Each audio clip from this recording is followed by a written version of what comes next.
This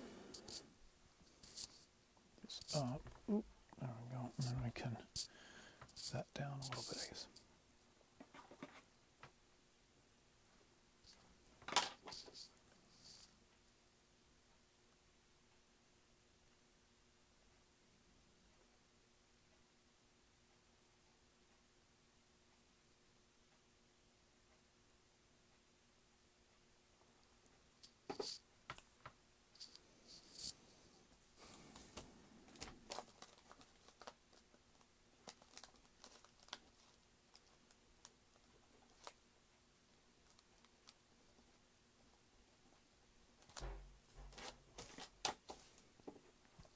And then, whoops, start the timer.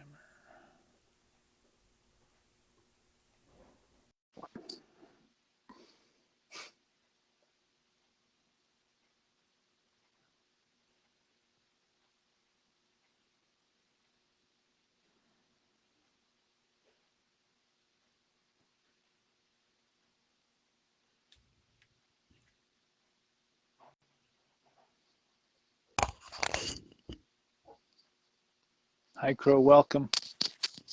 Good day, sir. Do you hear me? I can hear you. Okay, good. I'm going to use my wired headset until I figure out the wireless one because there's some kind of issue. It doesn't seem to be working any better than the iPad's microphone. And I'm too far away for it to pick me up, so I have to use this one. Technology. First world problems. First world problems, that's right.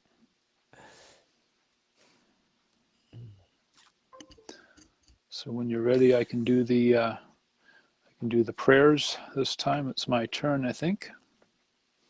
Yeah. Okay. Heavenly Father, we rededicate ourselves to your service. Eternal Son, we rededicate ourselves to your service. Infinite Spirit, we rededicate ourselves to your service. Amen. Heavenly Father, I pray for the residents, council, and reeve of this rural municipality. I pray for the residents, councils, and mayors of the villages in this rural municipality. I pray for the residents, council, and mayor of the capital city of this province. I pray for the MLAs and the premier of this province. I pray for the people of this province. May we discern the truth, and may we find the courage to stand up for what is right. I pray for the MPs and the Prime Minister of Canada. I pray for the people of Canada. May we discern the truth, and may we find the courage to stand up for what is right. I pray for the Congress, the President, and the Supreme Court of the United States. I pray for the people of the United States. May we discern the truth, and may we find the courage to stand up for what is right. I pray for all the leaders of this world, and finally, Father, I pray for all the people of this world. May we discern the truth, and may we find the courage to stand up for what is right. Amen. Amen. So, where shall we begin this week? You got a list? I was actually thinking Because I've got a couple of things if you don't. Well, I actually do have something that we can, at least a jump point, because we're kind of coming into a nexus point again, with everything that's starting to happen. There's been a lot of movement since New Year's, and it actually all relates back to the Luciferian rebellion. So, if I can find where I was at.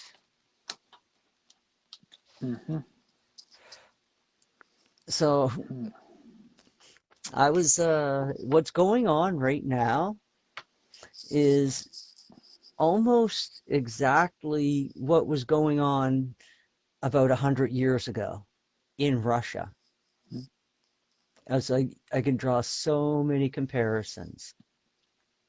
And um, basically, they overthrew Tsar Nicholas using fake Mm-hmm. news and media. Mm-hmm. And Mm-hmm. they basically, well, I mean, they just lied about everything, is what they did. And I'm seeing the same thing playing out now. And I'm just like, why is this all being allowed to play out? Because these people are they succeeded in Russia. Is their goal was just to strip people of their liberty and free choice. And they basically did it by starving them out. And they were to the point where they had to start begging the government for food or to take care of them.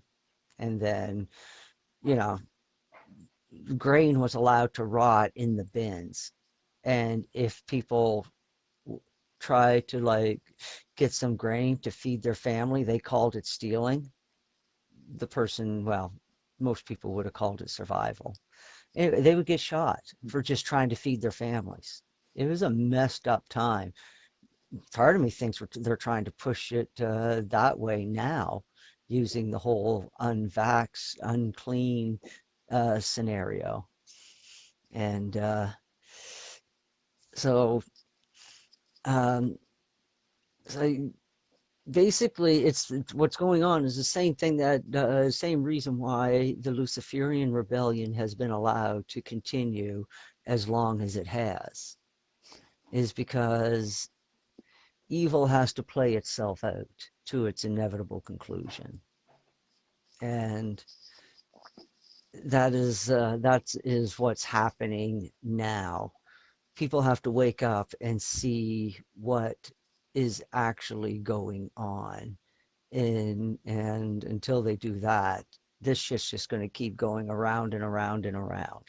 Because I asked the question, it's like, we know about the Nuremberg trials from history books. I wonder sometimes how many people were actually watching them at the time that it was actually happening. How many people were even aware that it was happening? So, so, well, there was it wasn't a chance for everything, for evil to play itself out, because the people never seen the evil. And now, in the 21st century, where we're at now, people are seeing the evil on their TV screens and it's playing out. And the only way that we can move forward is to understand that we can never let this happen again, what has happened in the last 80 years all around the world, where basically the bureaucracy, government bureaucracy, has hijacked the elected offices. That's essentially what's going on. I mean, the State Department is making independent decisions on what they think foreign policy should be. And this was proved out during Trump's term when that trial with a ambassador to Ukraine, I think. They basically found out that he was ignoring the memos that were coming from the White House because he thought he knew foreign policy better. And basically, his foreign policy was to keep the kickbacks and bribes going. That was his idea of foreign policy. And yeah, yeah, and it's all playing out. And justice has to take its course. There's like, oh, it's too good. And also the other thing, well, from a okay, this is how the universe has taken has decided to handle the Lucifer rebellion. The Divine Minister of Salvaton issued as her third independent proclamation a mandate directing that nothing be done to half cure, cowardly suppress, or otherwise hide the hideous vestige of rebels and rebellion. The angelic hosts were directed to work for full disclosure and unlimited opportunity for sin expression as the quickest technique of achieving the perfect and final cure for the plague of evil and sin. Now doesn't that kind of sound like what's going on right now? It's like, don't try to slow it down. Don't try to just put your foot on the accelerator and let it just run its course. It's going to fucking destroy itself. Evil is always born pregnant with the seeds of its destruction. It's inevitable. There's no other choice. When you understand that we live in a universe of cooperation, not a universe of the survival of the fittest. That's not how the universe works. That is how nature might work at some superficial level, but it's not how life is created in the universe. Life is created through cooperation in the universe. Cooperation between atoms, cooperation between molecules. They join, they bond. We say it right in the science. These molecules bond together and create water. Well, they're not in competition with each other if they're bonding, now are they? So it's right in our language, but somehow people just let that slip. Well, and that actually brings up another thing. People let slip through, like just kind of skim right over top of their heads. Is that a buddy of mine this morning, we were talking about the economy, and he was saying that Biden was complaining that the American economy is doing poorly because other economies are heating up around the world. Okay. So I'm just like, whoa, whoa, whoa, whoa, whoa. I said, back up a couple of syllables. He's like, what? I was like, holy shit. I was like, that went over your fucking head. And he's like, yeah, oh, what are you talking about? I was like, if your economy is dependent on other people's economy being shitty in order for yours to be good, there's something really fucking wrong with your economy. I was like, that is like the most horrific thing that I have heard this week. To admit that, the U.S. economy is doing badly because countries in Africa are doing better, are doing good. It's like, are you shitting me? That is disgusting and horrific. But people just accept, that's just reality. People have to starve in Africa in order for us to, to heat our houses in North America. Bullshit. Doesn't have to be that way. Every problem that on the planet right now is man-made, without exception.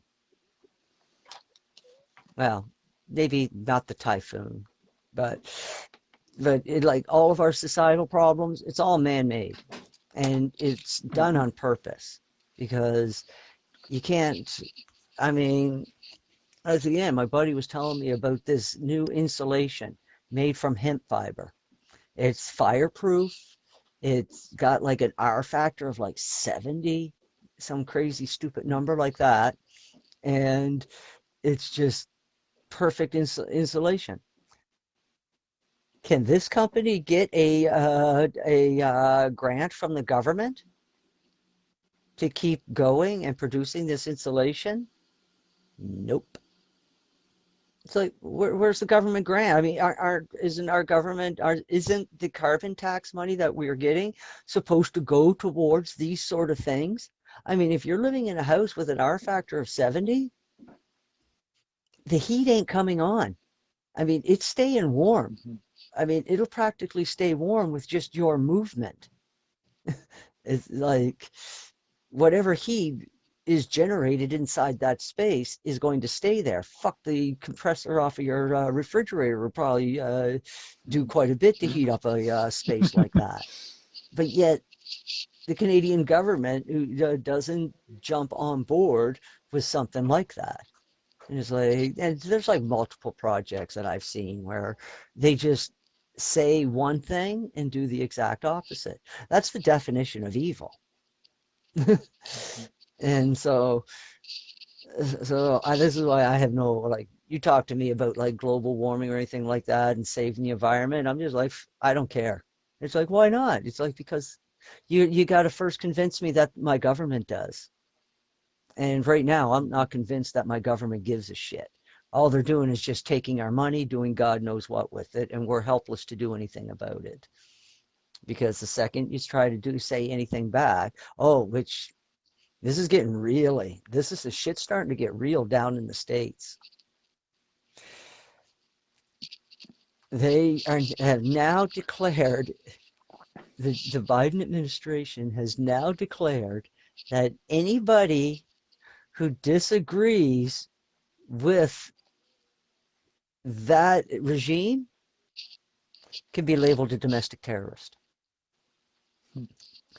So they've like opened up investigations on like half of the American citizens.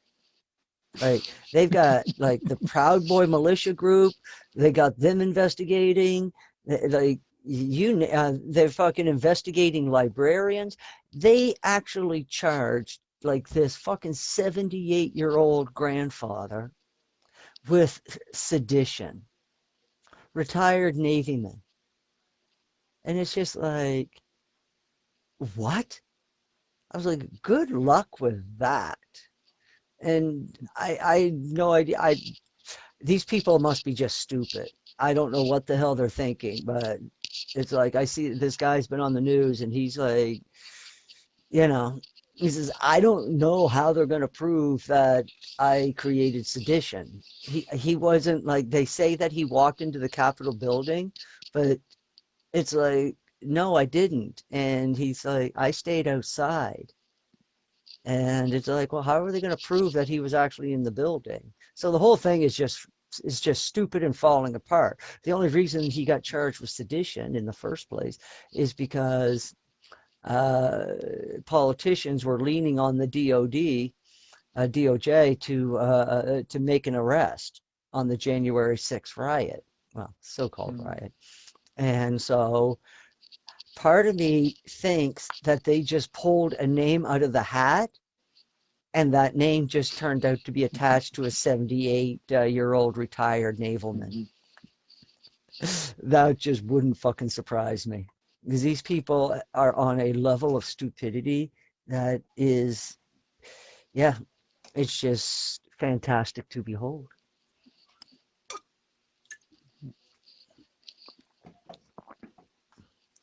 I've got And a here's the other thing corollary too, is actually like, to you know, that that goes.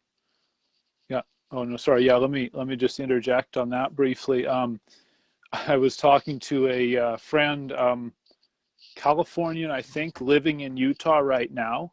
Um, Absolutely so terrified of COVID that he says I don't have the right to be happy when people are dying. And I didn't, I could have said some stuff back to him. I've got,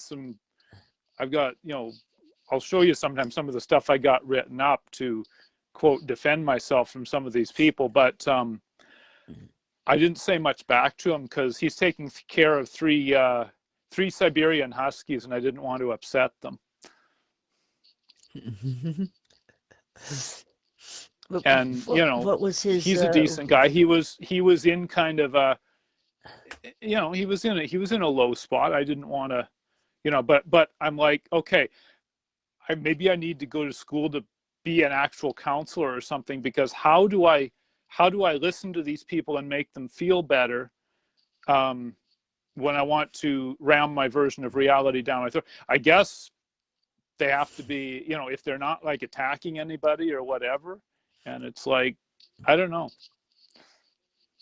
No, I care more about his dogs than I do him at this point. I'm sorry. I asked the question, yeah. I asked the question one time of the Eternal Father. It's like, what do you do with someone who has embraced their sin? And the answer I got back immediately was, not a damn thing. Mm-hmm. Yeah. Because you can't. Yes. Mm-hmm. Yes, Because if absolutely somebody right. does not want to look at it, yeah, if people do not want to see reality, no matter how much you have shown it to them, at some point there's just nothing you can do. Right. It's like the way the creators are is like every intelligent creature is given ample opportunity to make up their mind about any given situation within their reality. Mm-hmm. And if the conclusion that they come to is not does not line up with reality, then that still is a problem. And it will have, and it has, and if the person can't reconcile that within themselves, then they will not exist for very long after, you know, after they leave this plane of existence. And um,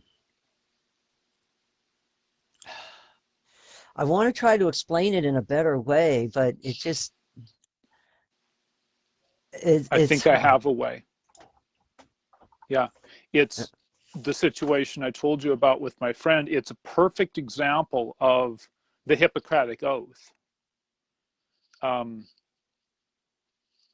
There was a point where I could have probably deeply hurt him, probably ended our friendship. I've done that before, sort of by mistake, but I know the mechanics of it in this environment now.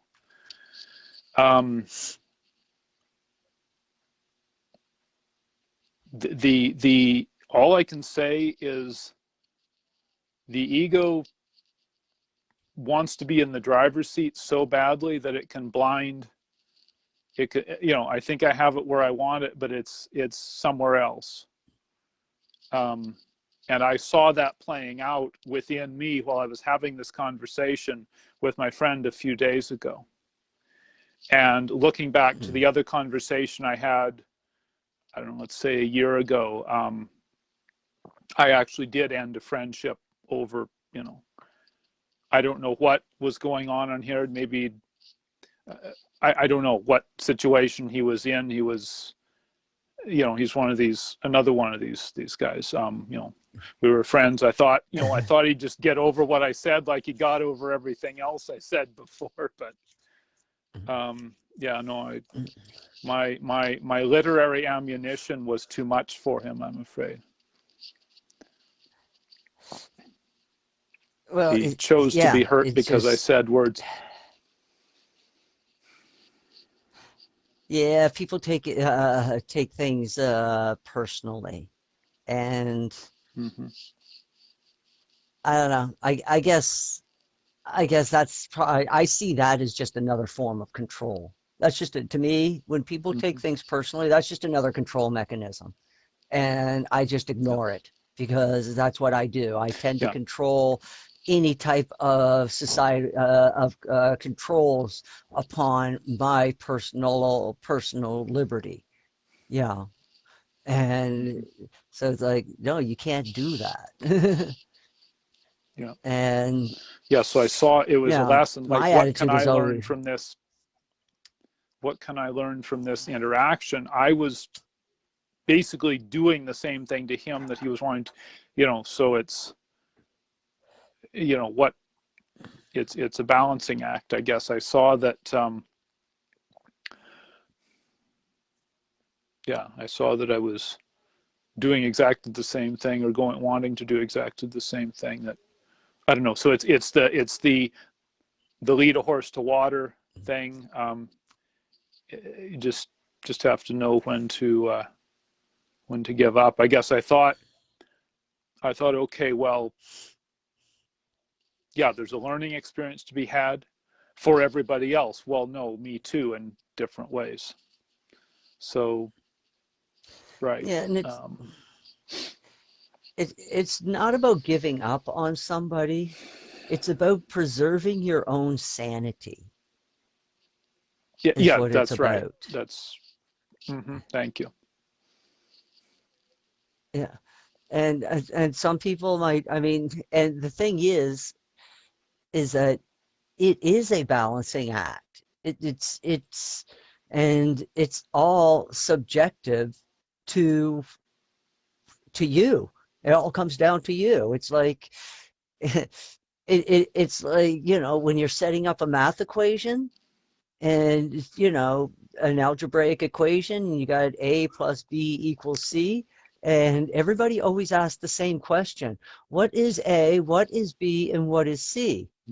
And I always thought to myself, the teachers kind of gave a stupid answer back to you, which was always the same thing: it's whatever the fuck you want it to be.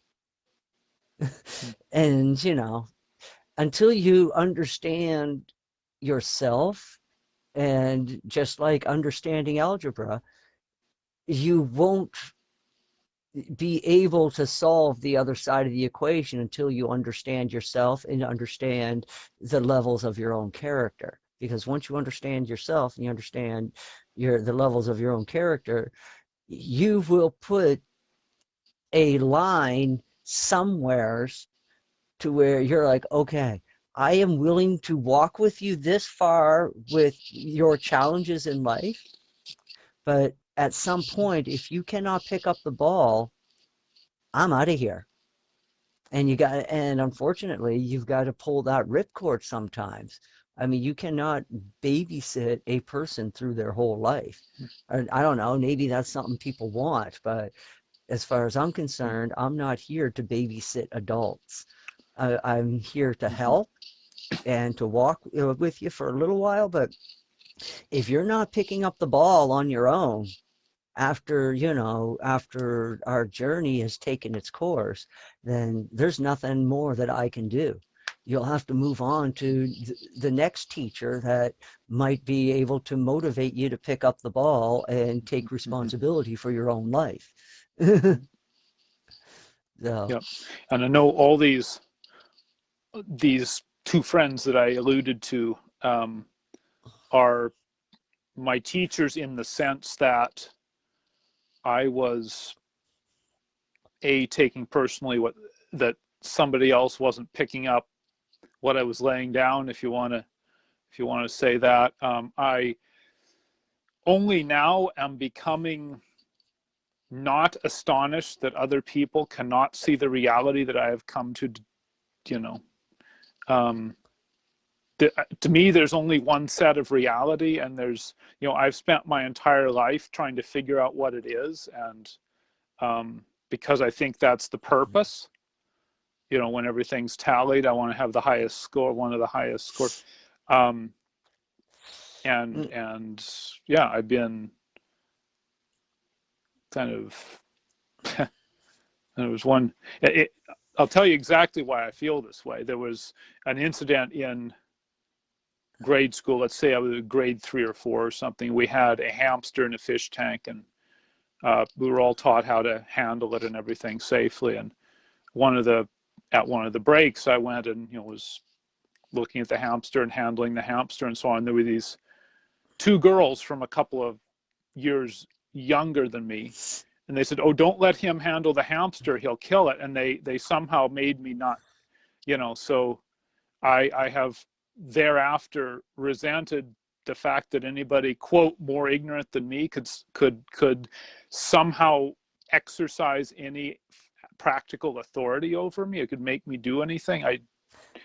fail to understand the mechanism of that, and I resent the fact that that can happen. So I've structured my entire life to insulate myself and to you know, to be immune to the snowflake mob, let's say.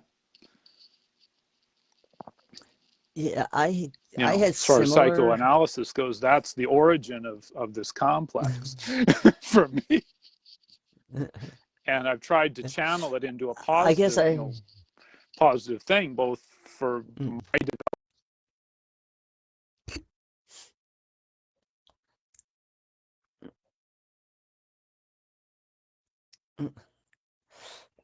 I had similar experiences when I was very young, and mm-hmm. Go I ahead. I'm writing down remember my index here. vividly my thoughts when this person was trying to convince me.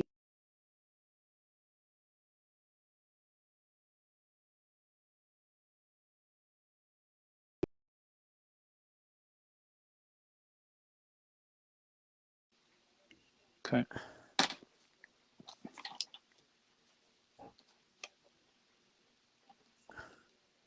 Are you still there? Okay. Hang on, Krow. Go back a minute or two. We had an interruption in our thing, so I'm going to have to ask you to start over at the beginning of what you were just wanting to say after I stopped. Okay, I had a similar I am. Can you experience. not see me?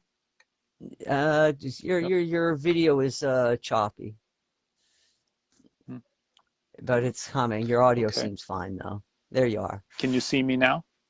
Yes, I can. Mhm. Okay. Okay. Yeah. So I'm going to have to actually ask you to. I'm going to have to ask you to start over because we had a kind of an interruption. So basically, where you started from, you to start over from there because I just caught part of it.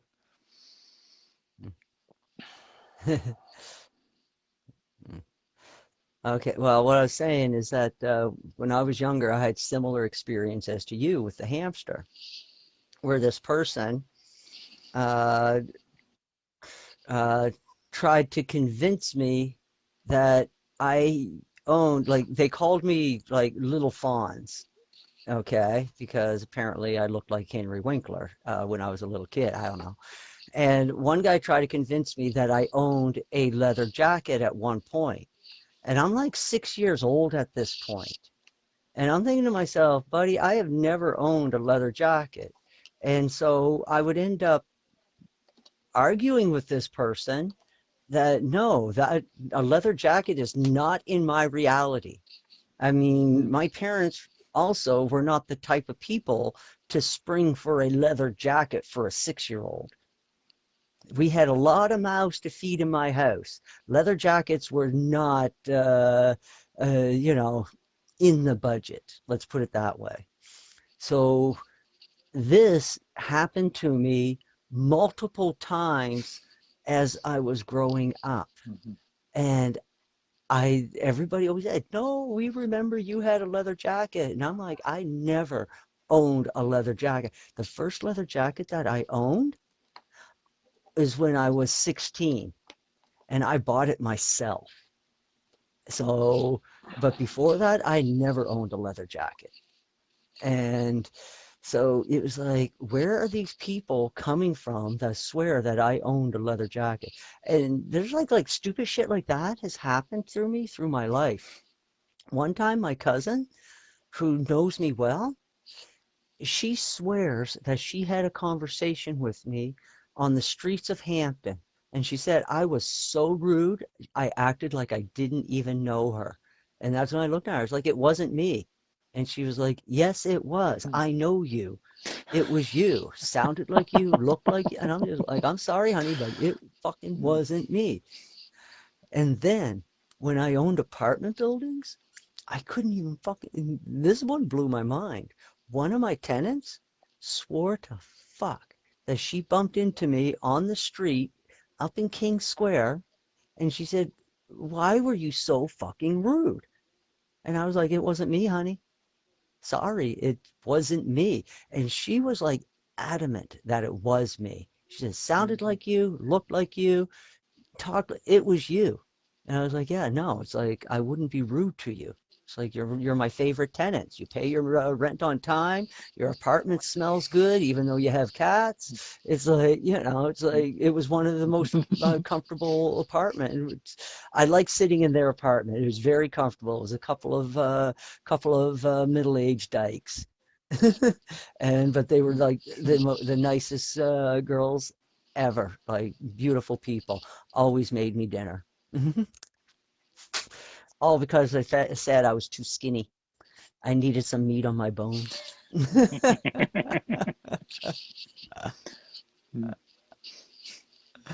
Oh, and then here's another reality that the Urantia book. See, this is why I believe the Urantia book, because it's like, who the fuck thinks of this shit and then write it down? Okay, this is again talking about the Lucifer Rebellion. The relative lapse of time from the viewpoint of Uversa, where the litigation is pending, could be indicated by saying that the crime of Lucifer was brought to trial within 2.5 seconds of its commission from the paradise, from, okay, 2.5 seconds from its commission, period. From the paradise viewpoint, the adjudication is simultaneous with the Mhm. enactment. Who thinks of that and writes that down? I mean, that's a time Mhm. dilation. From our Yeah. perspective, the Luciferian rebellion broke out 200,000 years ago. From the Uversa perspective, it was 3 seconds ago. From the Paradise perspective, it happened and it was dealt with immediately, which goes back to what I've always suspected about God. When sin enters God's realm and it trickles up through the memory fields that all go right back to paradise, sin is annihilated immediately upon contact with paradise. That is God's reaction to sin. It's immediately destroyed. There's no ifs, ands, buts about it. Mhm. This is why there's time dilations as you move out into the grand universes, is because these time dilations are necessary, or the uh, or the universes would be constantly flashing in and out of existence. God would be constantly recreating the universes on a regular basis. But by extending mercy out to the universes of time and space, 200,000 years gets to pass for evil to run its course, so that at the end of the day, all personalities involved will see that the fruits of evil are not productive. They wither and die on the vine, because liberty without responsibility is not liberty at all. It's a false liberty, because liberty without responsibility means that you are not contributing anything back to the system. You're only looking out for your Mhm. own interests. You're garnering, you're pulling all energies to you. You want all the power, because in a system of survival of the fittest, then the person with the most power is the one that wins. That's not how that's not how the universe works. There's responsibilities. There's oaths that you make. There's commitments that you have to other beings that you must keep. And if you cannot keep those commitments, then other beings will not want to associate with you. This is why evil uh, carries the seeds of its own destruction, because in the end, evil inevitably isolates itself. It's the only thing that it can do. If if evil's goal is to acquire as much power as possible to survive, in the end, evil ends up isolating itself from the universe. And once evil isolates itself from the universe, oblivion immediately follows. Mhm. And that's the thing, these evil creatures, well, a lot of these evil creatures kind of understand that. So that's why they try to keep one foot in and one foot out. But that's not how the universe works. I mean, you can get away with that game for thousands and thousands, probably tens of thousands of years, maybe even hundreds. But eventually, it's all going to run out on you because you don't have access to the well of energy, which is creation. You've cut yourself off from that. And you're only surviving on the crumbs that you can pick at the edge of light and life. Basically, it's like basically, it's just like a predator picking off like the weakest parts of the herd, always trying to go after the stragglers. Well, that's what evil does when it comes into the edges of light and life. It tries to pick off the ones that don't have a strong spiritual root. Again, it goes back to the seeds on the shallow soil, the stony soil, and the good soil. That's where it all comes down to. But yeah, evil has to run its course. So the time dilation is super important. Oh, and the other thing the Urantia book tells us is that every being who stood the test of that evil episode thereby immediately advanced his administrative status and enhanced his spiritual worth.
I'm back, comma, how about you, question mark. Maybe I should see what happens if we can continue without guest and bring Krow back. Oop. Recently invited. Okay, so I uninvited my guest. Let me see if I can re-invite. Ugh. Um, Share broadcast. Okay, so that's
Mhm.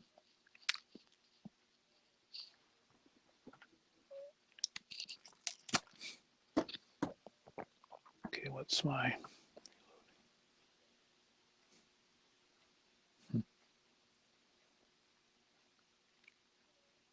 stopwatch? 45 minutes. Does it seem to be working? I don't know.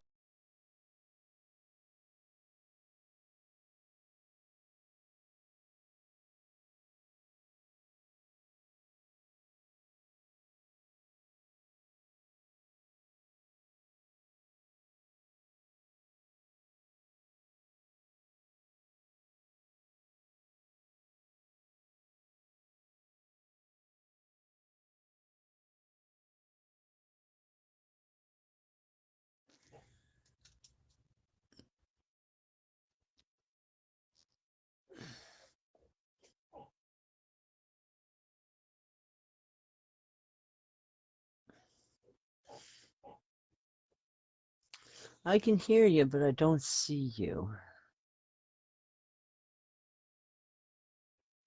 Oh, there you are.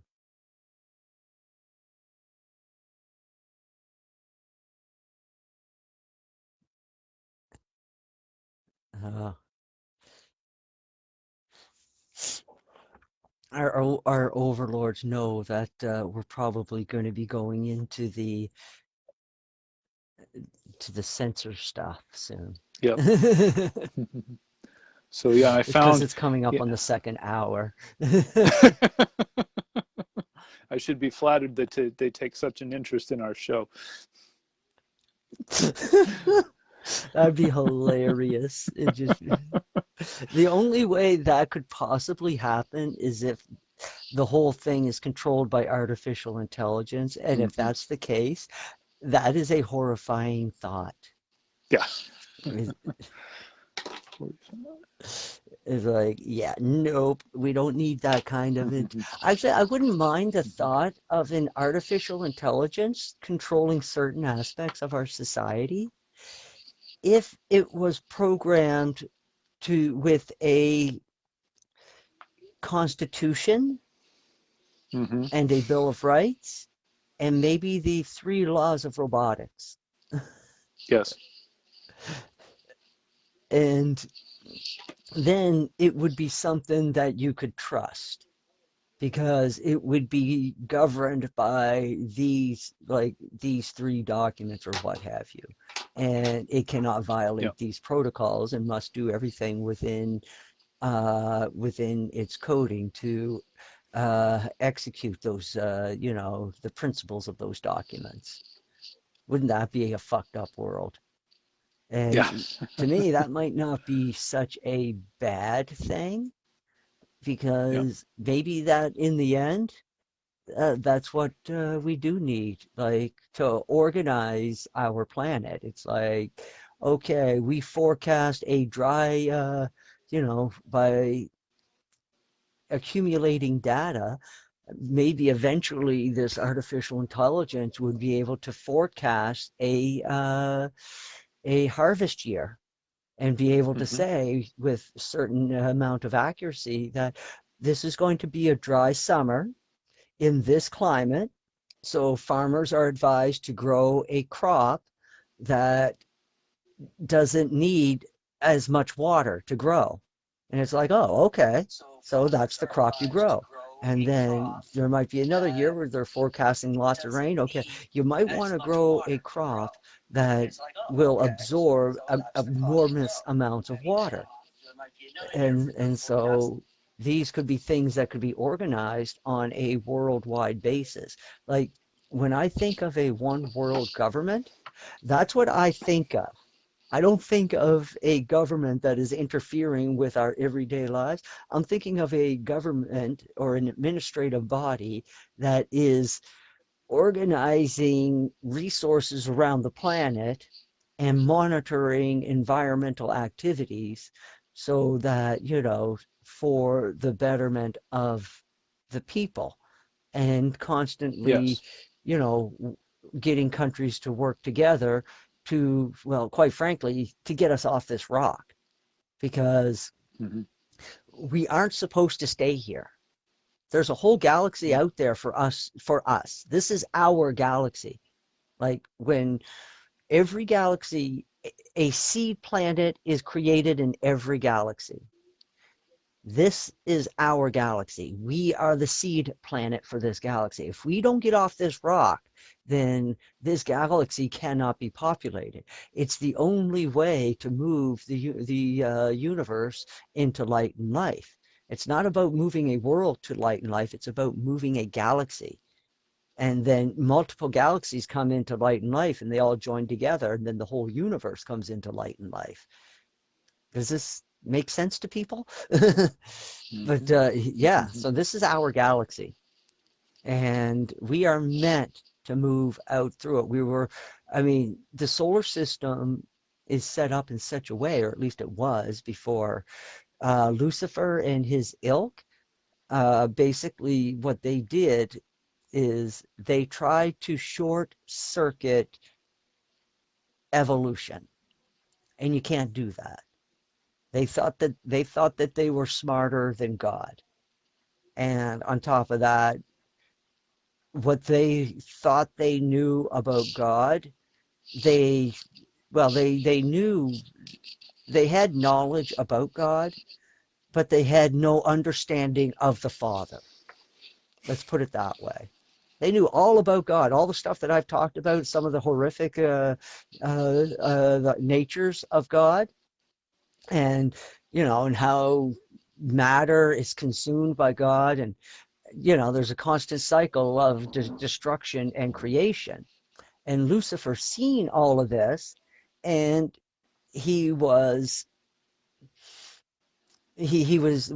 felt disgusted, because he felt like, it was like throwing souls into a meat grinder with no understanding of the Father.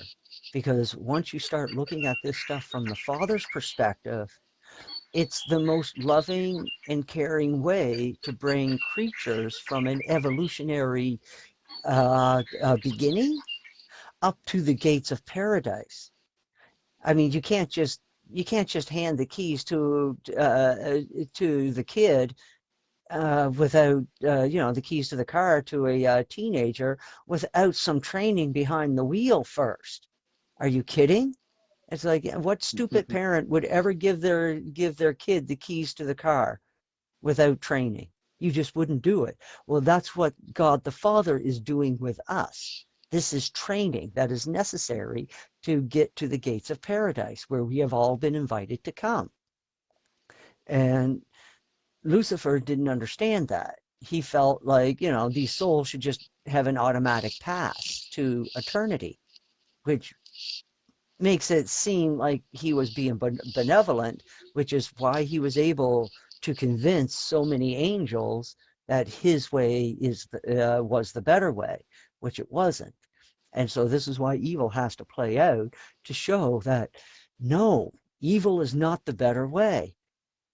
God's way is the better way. It's the tried, true, and proven way for souls to make the pilgrimage to paradise. It's the only way that works, because anything else just has the mortal creature running in circles chasing their own tail, and there is no upward movement, no evolution. This is you would think that they would figure this out, but this is what they went through 150,000 years ago, between 200 for 150,000 years from 200,000 years ago. This is what they went through. They would build society up, and then they would have like this era of peace and prosperity, and things would be going great, but then people would start making war with each other, and this would frustrate the gods, which were nothing more than the material sons and material daughters. And it would frustrate them, because they would convince themselves that they were getting close to bringing the evolutionary creatures to a point to where they could just walk from this life into eternity. This is what they were trying to do. And like they were trying to bypass the whole sleeping survival thing. And believe it or not, they did have some success, but the whole thing would revert again because there was no foundation in the morphogenic field to keep huge numbers of society going forward. This is why God's way is the better way. It's the longer way. It programs a morphogenic field so that when we get to a certain point in our evolution where we're on the brink of light and life, then we move out into the galaxy. And because we are familiar with universal concepts and divine principles, when we meet other creatures, we extend those divine principles to these creatures. And then we would eventually find out that, oh, our galaxy is full of other intelligent creatures that are spirit fused. And it's like, wow, okay then. And so, we will meet these creatures. But as we are right now, we would move out into our galaxy and we would meet these creatures and we would not understand their intelligence and we would probably end up eating them. They'd end up on our menu regardless. Everything ends up on our menu eventually. And yeah, that's this is why this slow progress to move children of time and space, it's a long road, because it has to be programmed into the morphogenic fields. This is also why we have to go through this whole episode of showing the world what this evil has been doing for the last 1,000 years to us on this planet, and the things that they have destroyed, and even like how they've influenced our architecture. Did you know there is a branch of architecture called brutal architecture? I didn't know this. Mm-hmm. Yes, I did. And the brutalist movement, isn't you it? did. And yeah, and its sole purpose is to design buildings that are basically ugly and devoid of any beauty or any inspiration. It's designed to build buildings that are void of inspiration. And when you Kind look of like around the our cities, apartment blocks in yeah, the USSR. Exactly like that, yeah. yeah, And they're starting to build them yeah, here, they are, except they're yeah, not obviously devoid. They're too. If you drive in on 33 into Regina, those buildings that they have all these different stripes, and it's like what are you doing there? mm. But yeah, Mies van Yeah, der that Rohe, I think, was multicolored one of building. the Mies van der Rohe. I think I've heard. I did actually take an architecture class in university, a semester of architecture, and they talked about Oh, Mies okay. van der Rohe. He designed these minimalist buildings, and I don't know if I'd have to look him up to see exactly if the commie apartment buildings are exactly in his style or what. But yeah, I think I know what you're talking about. And thing is that style of building is totally unnatural for us when you think Mm-hmm. about it. It's and like here's something that a lot of people don't know. In the early 20th century, Tsar Nicholas had set aside a huge chunk, practically a state, for a agricultural experiment.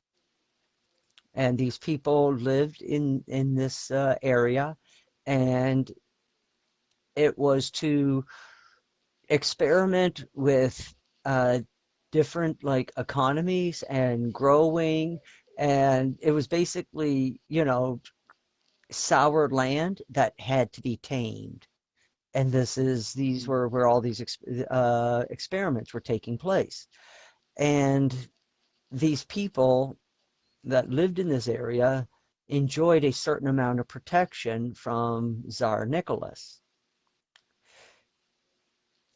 One of the first communities that was destroyed when the Bolsheviks took over to create communist Russia, eventually the Soviet Union, was this community of farmers.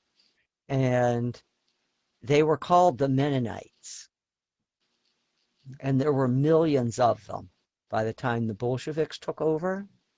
And the Bolsheviks killed all of them through a man-made famine. They burnt their fields, burnt their crops, like where I started out in this conversation. Wouldn't let them eat the food that they grew from their own land. And within a period of 6 months, close to 15 million farmers were murdered through starvation. Oh, and believe it or not, when the Ukrainians, this all happened, it's like right around the Ukrainian border. This was the area. When the Ukrainians were negotiating with Israel, and you just have to just laugh at the bullshit. They were advised by a Israeli representative not to talk about the Ukrainian genocide because the Israelis were afraid or were concerned that it would downplay the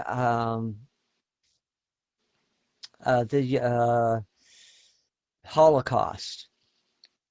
Right. And I'm just like, are you kidding? That's a concern. It's like 15 million people died. What is this? Like a contest? Who suffered the worst genocide? It's like, oh my God. It's like this was a priority to the Israelis to put this on the table in front of the Ukrainians before any talks of negotiation could even begin. I was just like, wow, these people have their heads so far up their ass. It's unbelievable. And yeah, but I mean, it's a horrific chapter, and not that many people know about it, by the way. But it's like millions and millions and millions of people died in that period of time. Oh, what was I getting at?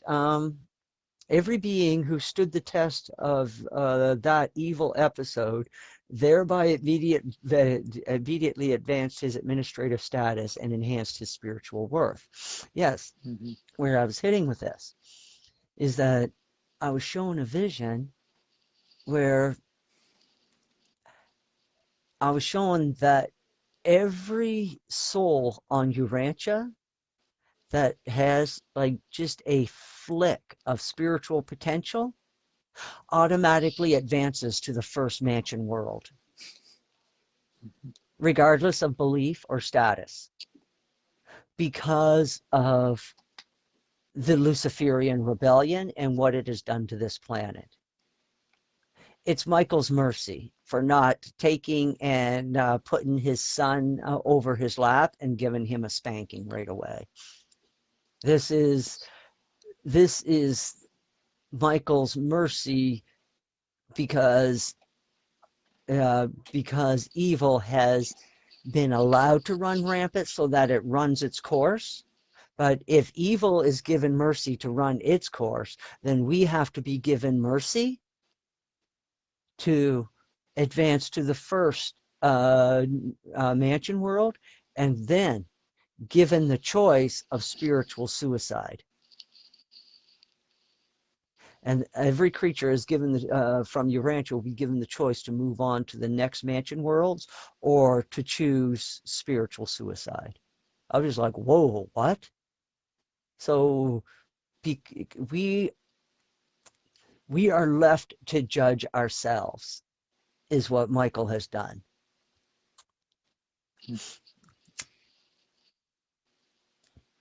So how's that for a fucking mind blower? We are actually left to judge ourselves.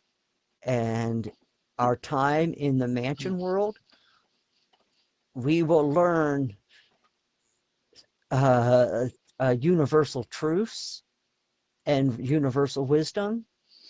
And we, after a while, we will become qualified to judge ourselves over time.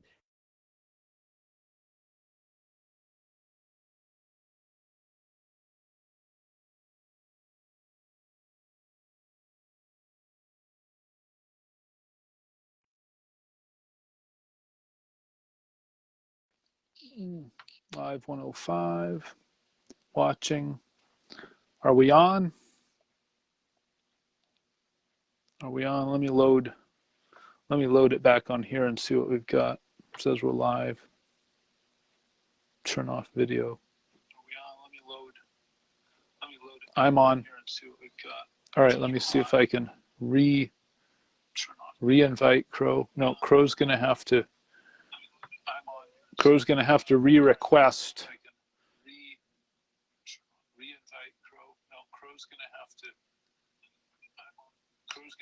re-request to be on.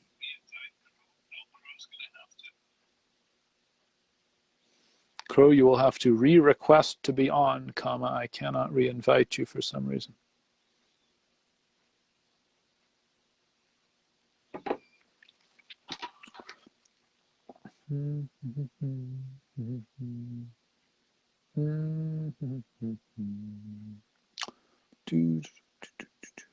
Comments. Write a comment. Oh, there we go. All right.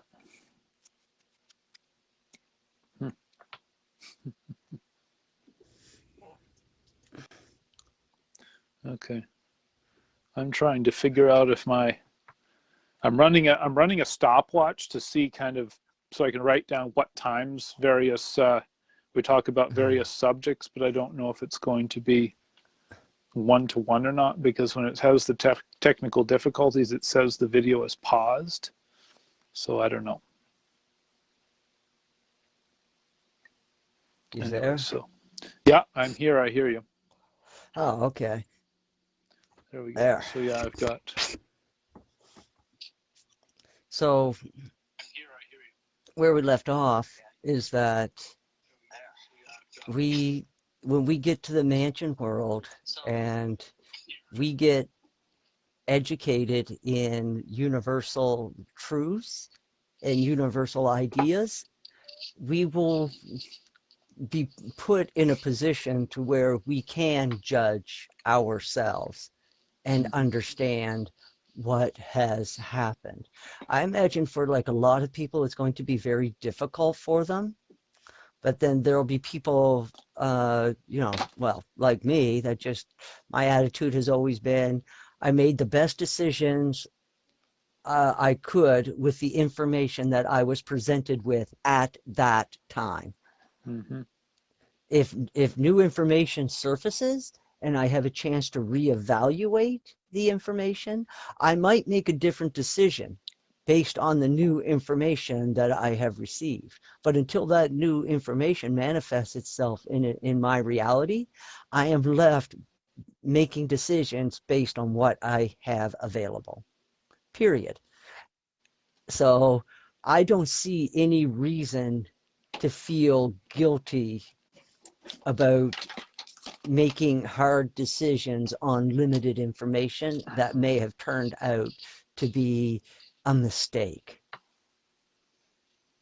I usually try to conduct myself in such a way that kind of like, you ever watch that movie Kelly Heroes with that oddball character that drives the tanks? It's like, yep, it's like our tanks go 40 miles an hour forward and 40 miles an hour backward, because we like to think that we can get out of trouble just as fast as we got into it. I always thought to myself, that's a good idea, actually. Yes, yes, indeed. So that's yeah, that'll be something that will have to be dealt with, and Who knows? Excuse me. It doesn't matter, because if it takes 1,000,000 years to progress off the mansion world, Michael will give us the 1,000,000 years. Mm-hmm. I mean, shit, he gave Lucifer 200,000 years. At Mm-hmm. least he can do is give us that. You know what I mean? I mean, if he wants to be a fair creator, which he is, so we can safely make the assumption that Michael will extend us every courtesy that he has extended Lucifer and his ilk. So that is what we can definitely count on that. And so when you look at it from that point of view, it's like is a lot of hope for this planet from a spiritual perspective.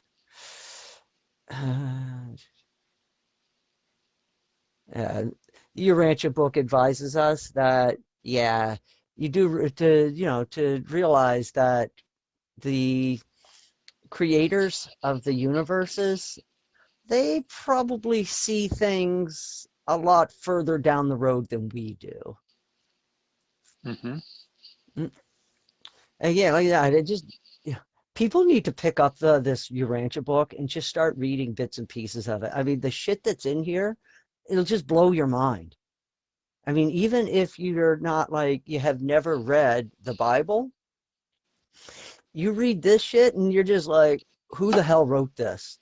I mean, if it was released as a science fiction novel, it would still be the best science fiction novel ever written on this planet.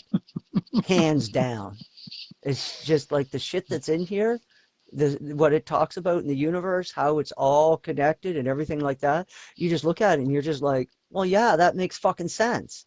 But bear in mind, somebody wrote this almost 100 years ago. And they didn't see any reason to take any credit for it. It's 2,000 pages and no authorship. Just nobody has, yeah, it's just author unknown. 2,000 pages.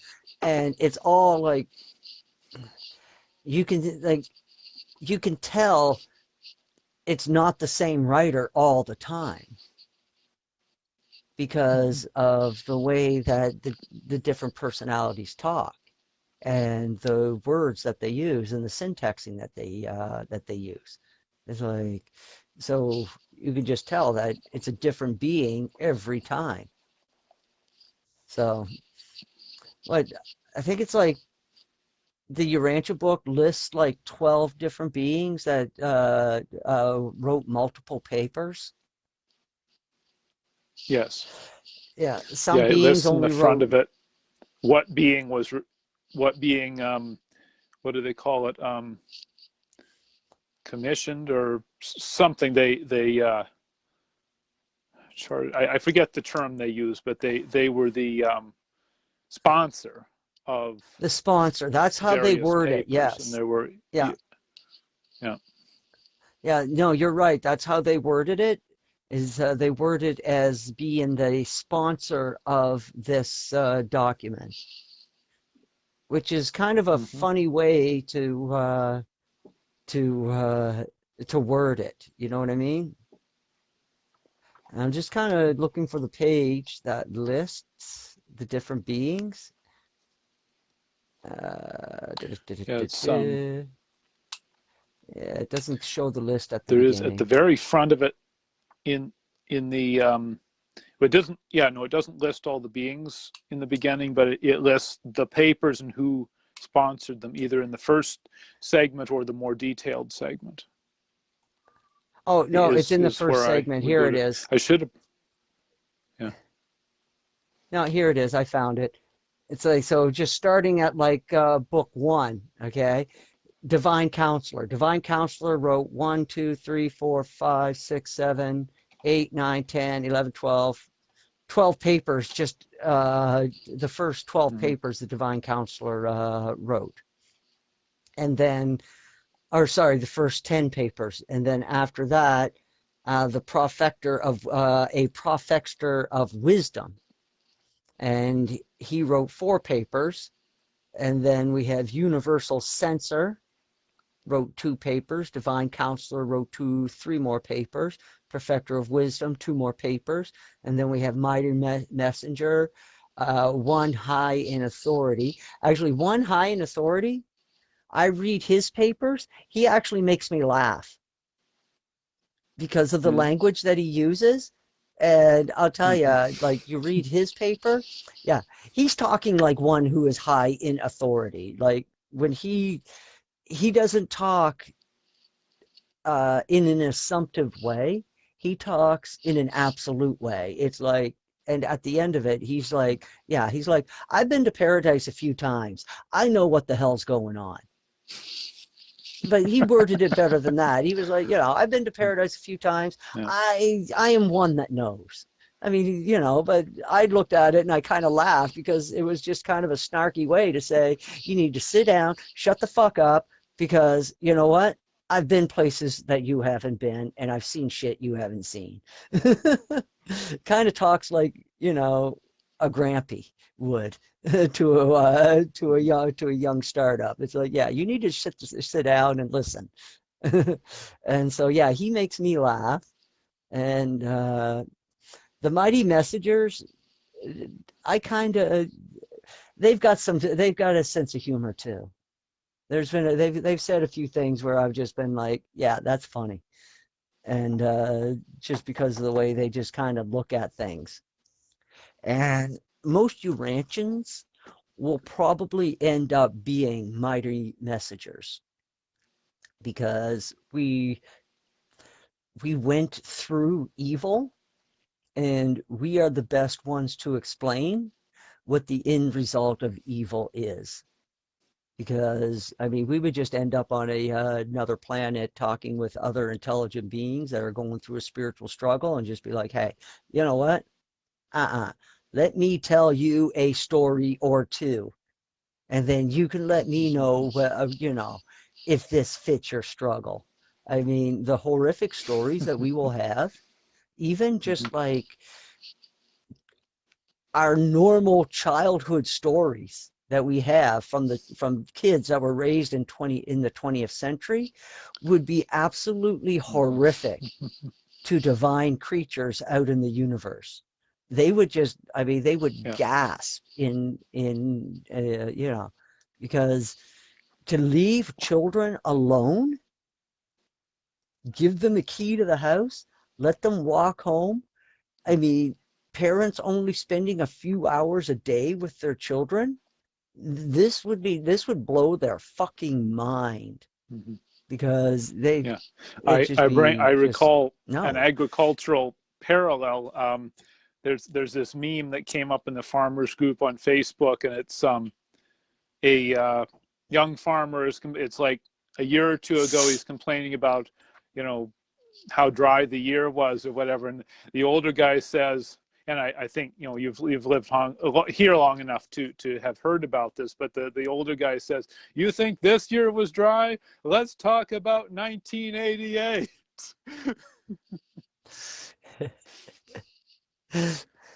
Which I don't think it rained like at all. But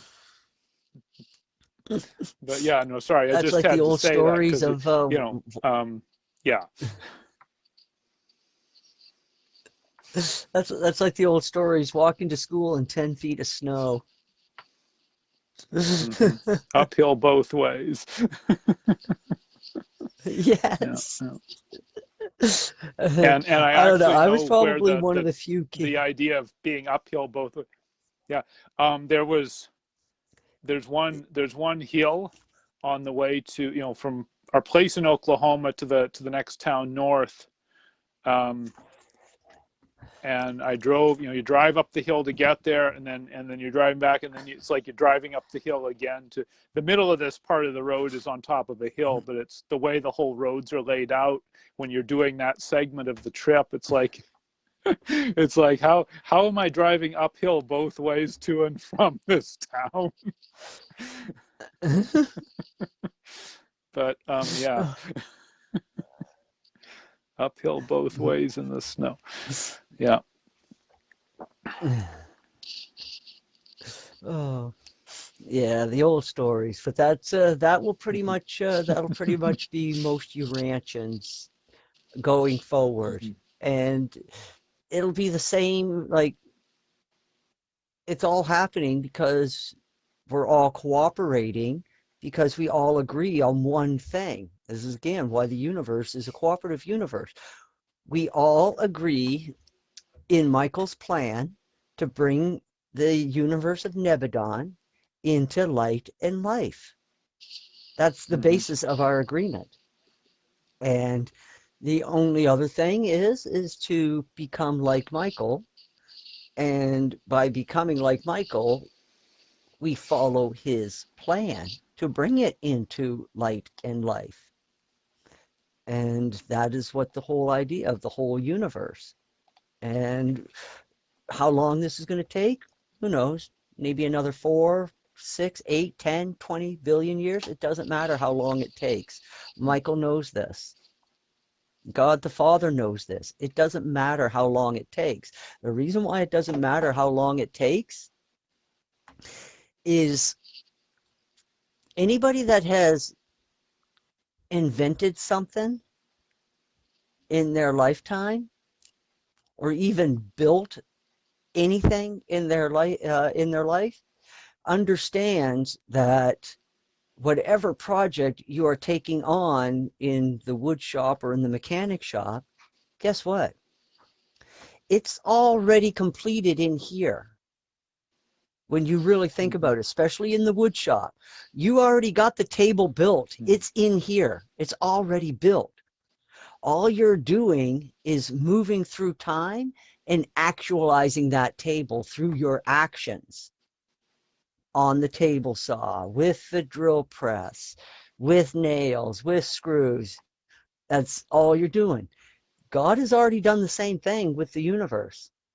God has already thought it up. It's already complete. God is already standing at the other end of time in a complete universe. All that's going on now is we are just playing out the necessary actions to get to that end result. And there is no timeline. It's just, there's no big hurry. It's just, well, there kind of is, but there isn't. It's mostly contingent on what's going on outside of God's universe. And yeah, there's shit going on outside there. But if I tried to explain it to you, your mind would fucking melt because it's evil is what it is. It's evil. It's pure evil, constantly trying to permeate God's universe. This is why we will, once we move into light and life, then we can start working on these outer space layers to move evil back. Our sole purpose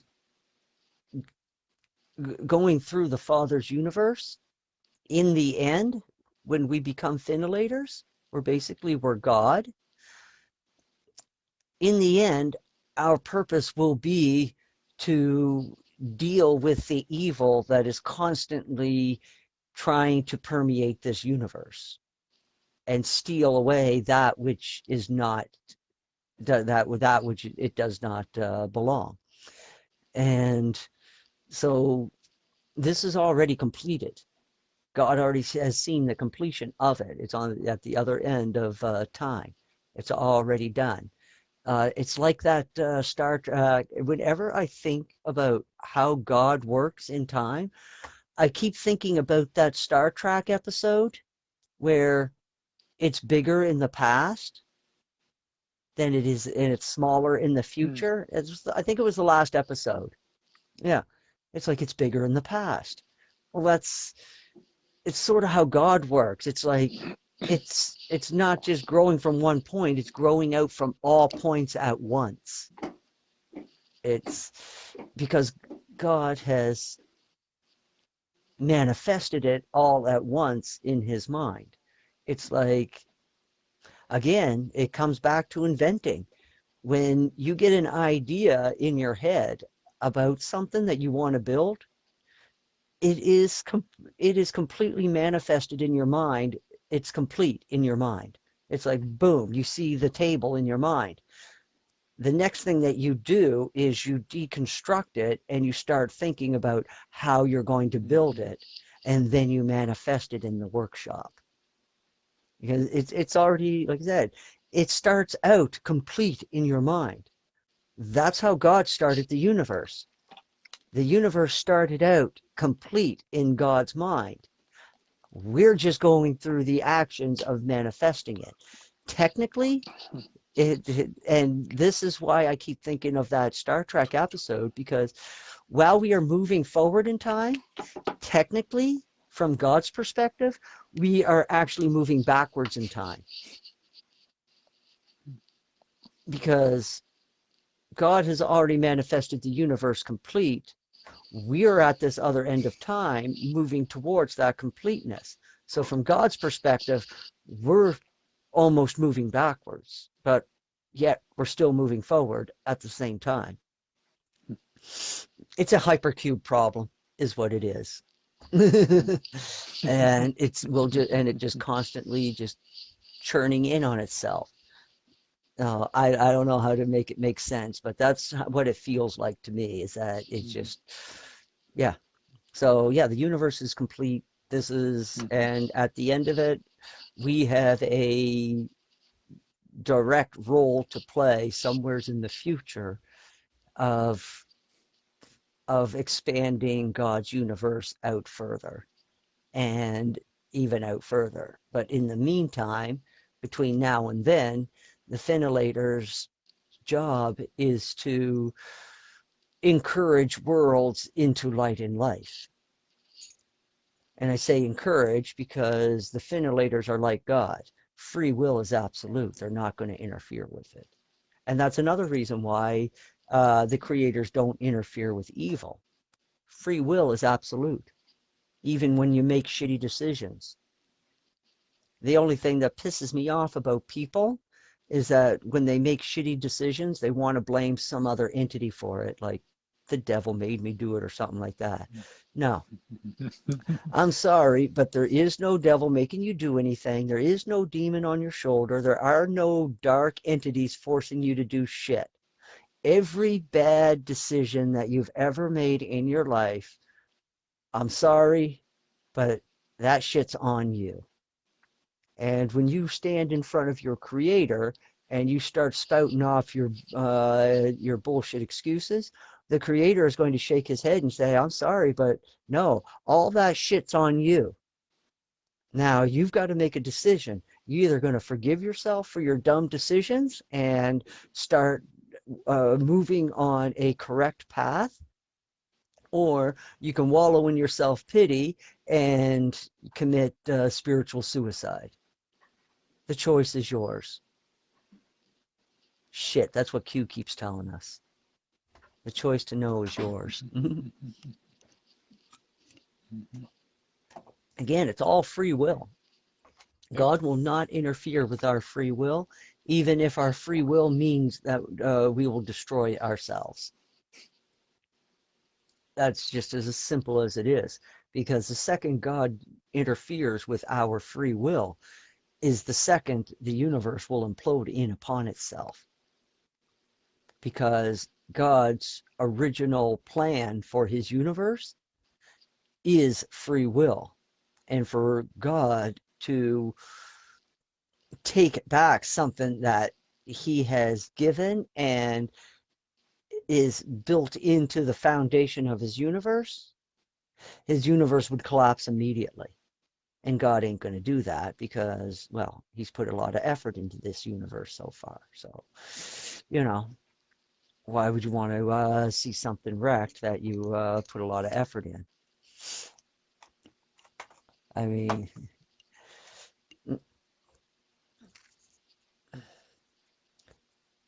so what else we got going on? Are you still there?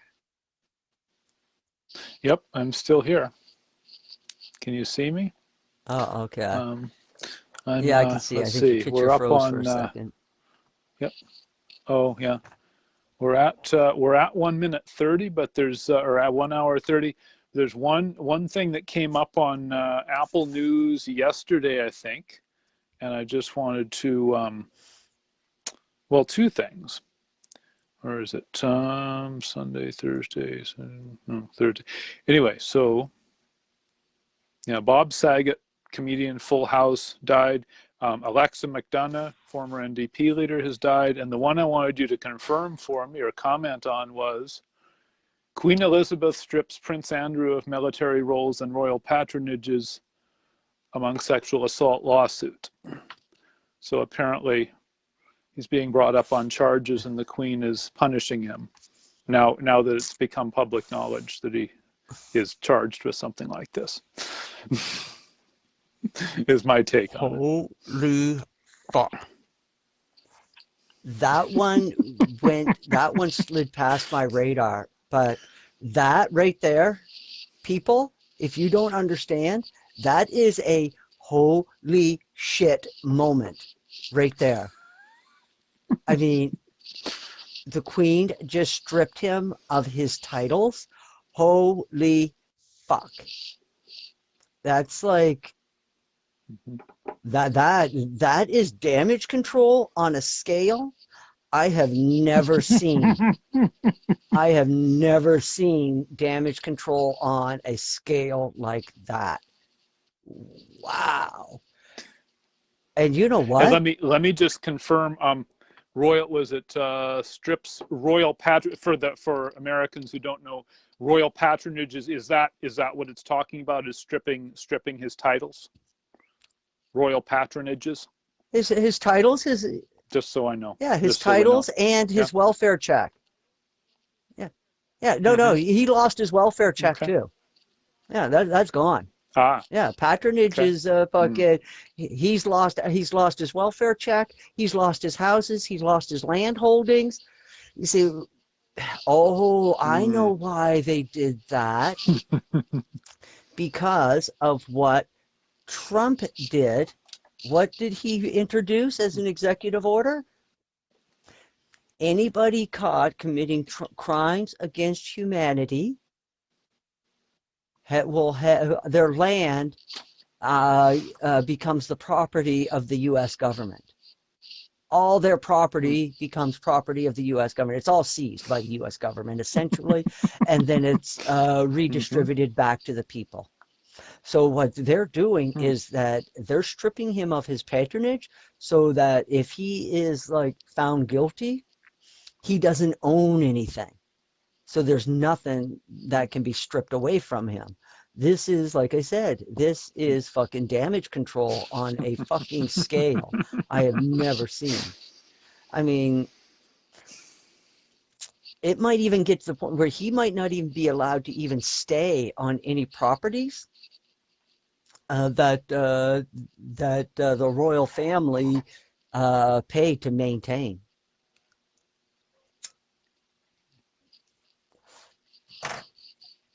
So he essentially might be fucking homeless. That's messed up. I mean, I'm sure arrangements have been made for him to go live with somebody else, but he essentially is homeless. Yeah. So the reason if he were convicted in the United States, even though he's a British citizen, then the United States would be able to seize his land, even though it's outside of the United States. Is that how that would actually work? Or let's see, I'll send you the thing here. I'll put up a. Actually, I'll put a link you to think this the royal here so family? There we go. Yeah. Here's the thing. Yeah. I am certain.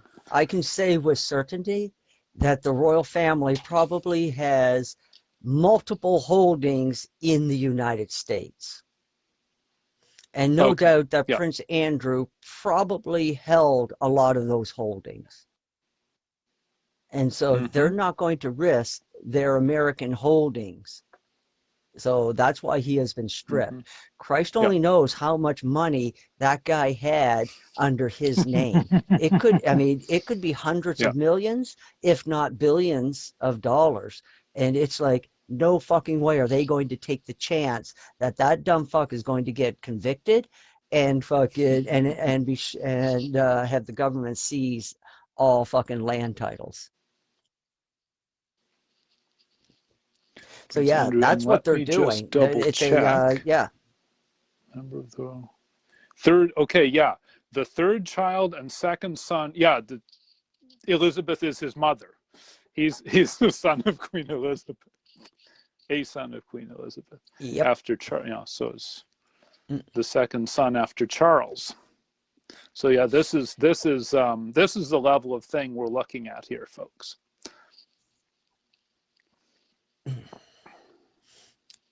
And that's unbelievable. So they are actually running a little. They're running scared on that.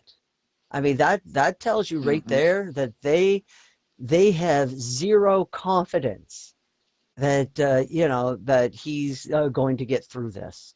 They don't think that it's going to happen. There's something coming down the pipe that you and I don't know for them to trigger this. Something landed on the Queen's desk.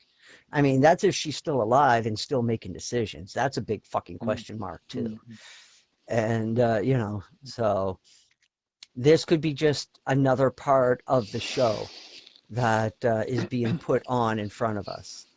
And like I said, I have no doubt that Michael is manipulating all of this. And that was another thing that I had another vision that was interesting. I had a vision of Michael on Earth, and she went underground, like literally underground, to these to the bunkers that were liberated, and she has been operating from an underground base ever since last January or last December. So she's been operating underground literally for a year now, and what I was told in my vision, this was a couple of weeks ago, is that everything was almost ready. What that means, December I have no 8th. idea, but I keep saying the same thing over. December 8th? Yeah, December 8th is Q's last drop. December 8th, 2020. Yeah, that's last, right. You don't mean this December, you mean December a year ago. Correct? Yes. Yeah. Yes. So okay. Shortly after and then that I just looked up post, Q's last drop, December 8th. Yeah. So shortly after that post, right around Christmas, she disappeared underground with all of her people. And they've been coordinating ever since. I partly think that this was done to strengthen Trump's resolve for what's coming in the future. So I think that part of Trump losing the election was to humble him as well, to prepare him for the next phase of the battle. Because I did notice a bit of a difference in Trump last spring. It was like a little bit of the wind had been taken out of his sail. And it almost seemed to me that he was mostly acting with bravado, and it wasn't sincere. But in the last month, I'm starting to see the same Trump that we've seen before. Like, in the last, like the 4 years that he was president. That Trump seems to be back again. And I'm just like, oh, this is different. But we'll find out if I am correct when I watch the Trump rally in Arizona later on, and to see what he talks about. What I'm looking for is he going to be talking about something new, or is he just going to regurgitate the same shit that he's been regurgitating for the last year? And quite frankly, I've already heard, I mean, I've already, he's already fucking, as far as I'm concerned, he's already circled back 3 times and just regurgitated. He's got like three types of speeches, and it's all just a regurgitation of the same thing over and over again. And I'm just like looking at this guy, and it's just like, what's happening here? There's no fire. It's it's just it's like he's just staying in a holding pattern, just keeping the status quo, trying to keep the momentum up for mega. And I'm like, if he, and like by November of it just passed, I was thinking to myself, if he doesn't do something soon, his base is going to fall out because people need something to grab onto. It's like, what are we fighting for? It's like, yeah, we want to get, good Republicans in Congress come the fall. But if I kept on thinking to myself, if Trump doesn't like build up this momentum again, it ain't going to happen in the fall. The Democrats will pull out their dirty tricks, and everybody will start slipping in their own shit. And next thing you know, you'll have Democrats and rhinos back in the House, and nothing is going to get done. It's just going to be the same shit show. Just a bunch of fucking people virtue signaling, no different than what we got going on in Parliament. There's no adults in that room. These people are just back and forth virtually signaling each other. It's like, I was watching the question period for Fauci. I mean, what a fucking wicked mess. It's like, Buddy asks a question, and instead of answering the question, Fauci deflects and then goes on the offensive or the defensive and starts doing the poor me act. I'm just like, is this guy fucking serious?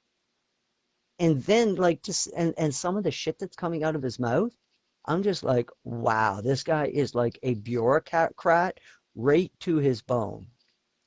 Okay, he's asked a question about gain of function, and his answer back, I couldn't even believe it.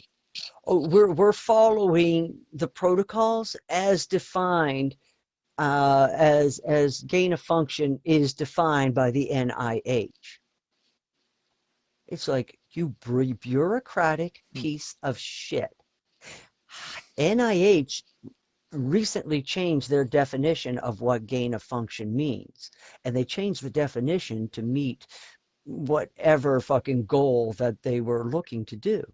But here's the kick in the nuts, and this was the point about asking about gain of function and Fauci answering the way that he did, is because DARPA, a letter has surfaced from DARPA, and this isn't even like, it's not even classified information, but it was put on a unmarked server within the Department of Defense. And nobody was supposed to find this document, but somebody found this document and they leaked it to WikiLeaks. And it's not even, and it can't even be counted as a crime because it's not stamped classified. So it's supposed to be actual public information, but somebody buried it on a server. Now, Project Veritas was talking to somebody in the DOJ, Department of Records, and you can tell by his voice that when Project Veritas informed him about this document and that it was on a unmarked server and it's not a classified document, you could tell by this guy's voice that he was both alarmed and furious. alarmed that it happened, furious that somebody did it. And he was just like, I can only imagine what happened after that phone call. And Buddy's going to get to the bottom of it. But anyways, back to the letter. This letter was pinned by a major in the Marine Corps. And Project Veritas reached out to him, and he was happy to make a statement, and he did. It was a beautiful statement. I can't quote it exactly, but the statement basically encouraged people that are seeking the truth to keep looking, and those who are willing, that are withholding the truth, a dire warning. So this guy is a truth seeker and a patriot. So anyways, in this document, this report that this major pinned, and this was just one of many reports that this guy does in the run of a day as a major. This report was written a couple of years ago. And what it was is that Fauci's group, a group that Fauci was sponsoring or somehow was tied to, came to the DARPA, or DARPA was going, or yeah, I think they came to DARPA with a project that they wanted to do. And DARPA looked at the project and the goals of the project. And you know what DARPA said? This is gain of function research, and we don't want anything to do with it. So this is DARPA saying that what Fauci wanted to do was gain a function, and they just like, So if DARPA says that it's gain of function, I'm sorry, but the NIH can fucking change the definition of terms all they want.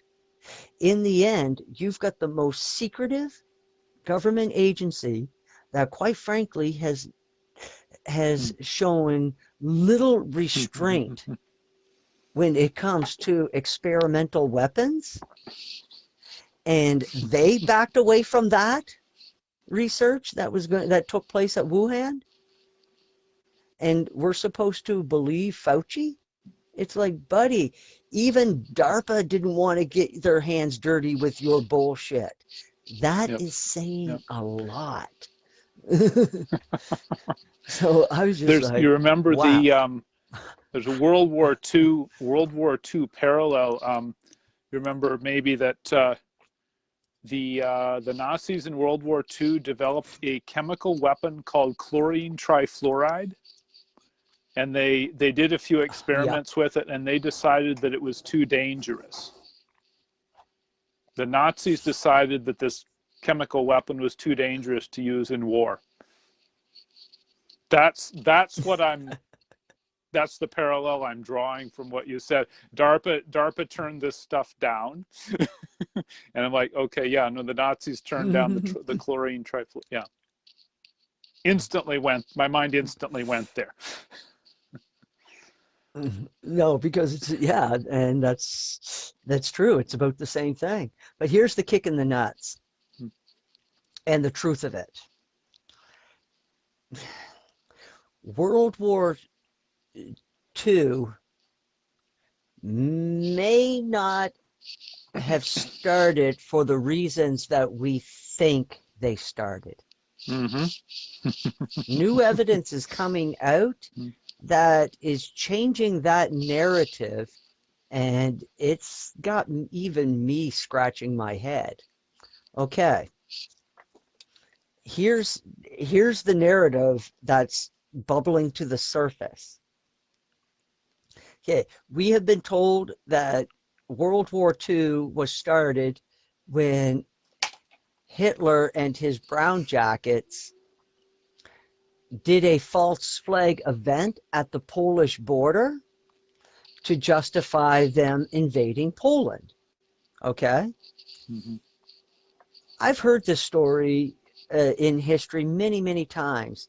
And the older I get and the more I understand like military tactics and military procedure, the more that fucking story makes zero sense. Okay? Because do you think the Polish army was so fucking incompetent, knowing that if Germany was saber rattling next door, was the Polish army so incompetent that they were not protecting their own infrastructure? I mean, I cannot believe that the army would display that level of incompetence. It's just not possible. I mean, are we supposed to believe that people back then were stupider than we are now? They're smart. I mean, all you got to do is read people's journals from that era, and you realize that these were not stupid people. These people were thinkers, and they could see things. So the story that the Nazis snuck across the border, blew up a power station, or that the Poles were able to come across the border, blow up a power station in Germany, and Germany didn't have the foresight to protect it, and whose fault is that? So it's like none of it made any sense. It's like, for one thing, why would the Poles do that? What, you just jumping across the border to blow up a power station? And the German army is so incompetent that they didn't have soldiers posted there to protect it? With, like, you know, there's supposed to be bad blood between these two countries and saber rattling back and forth, and it's been going on for years. And so it's like, wow, nobody bothered to take precautions to protect the border. Again, that makes no sense. This new narrative that's coming out starts to make things, I don't know. I feel like there's a grain of truth in there, and I'm kind of like looking at it. So, and what this new narrative is that Hitler saw what the Bolsheviks were doing in Russia and Ukraine by starving out the farmers and not letting them have their own crops. Well, you get this, the rest of the world denied that it was even happening. Like in the American newspapers, they were printing articles saying, no, this isn't happening in Ukraine. The Red Cross is providing help. No, what was really happening in reality is Red Cross was blocking aid to these people. That's what was going on in reality. And while all these wonderful people were standing up and giving money to aid the starving farmers in Ukraine and southern Russia, other entities were redirecting those funds to their own pockets. And the notes that are coming out are showing that Hitler knew this. And he wrote numerous letters expressing his anger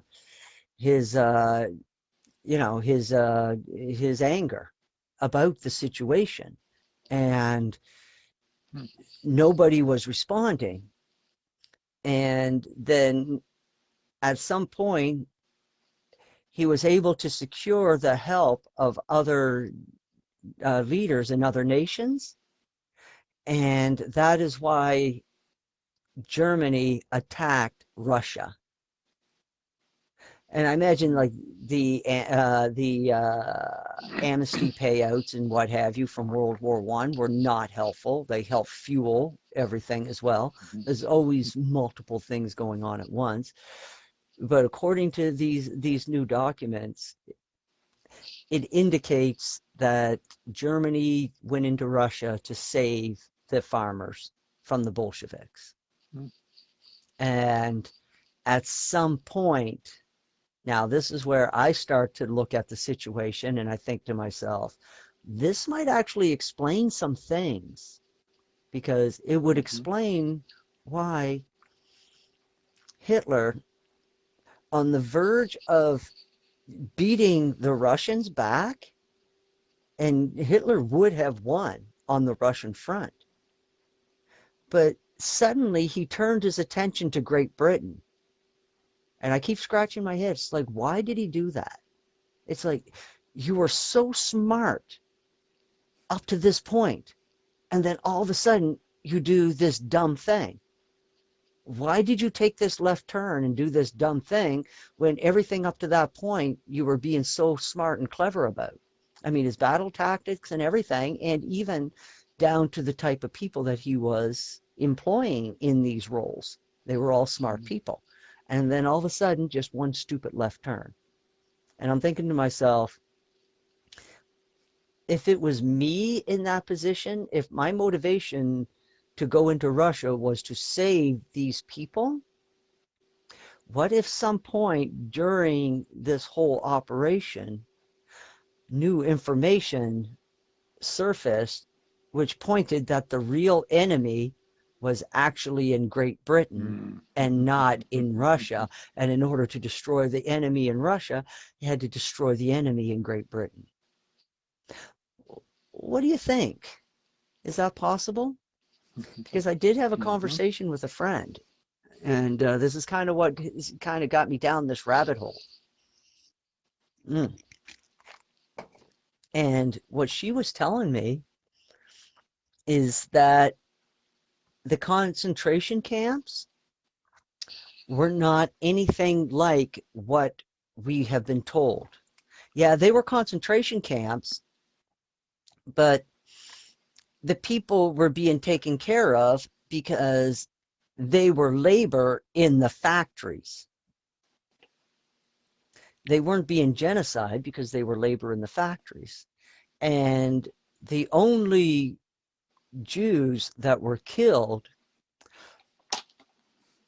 were not Jews at all. They were masquerading as Jews.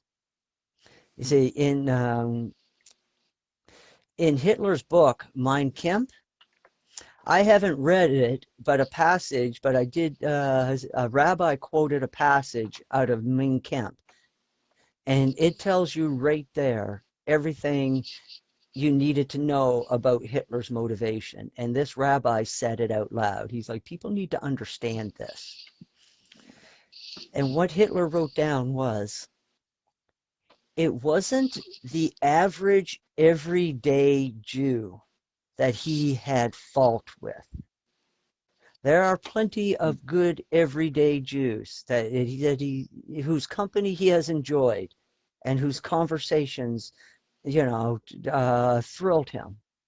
He says, when he talks about the Jew, he's talking about those people that masquerade under the Jewish faith, but do not practice its principles, and whose goals are to dominate and suppress all other peoples on the planet.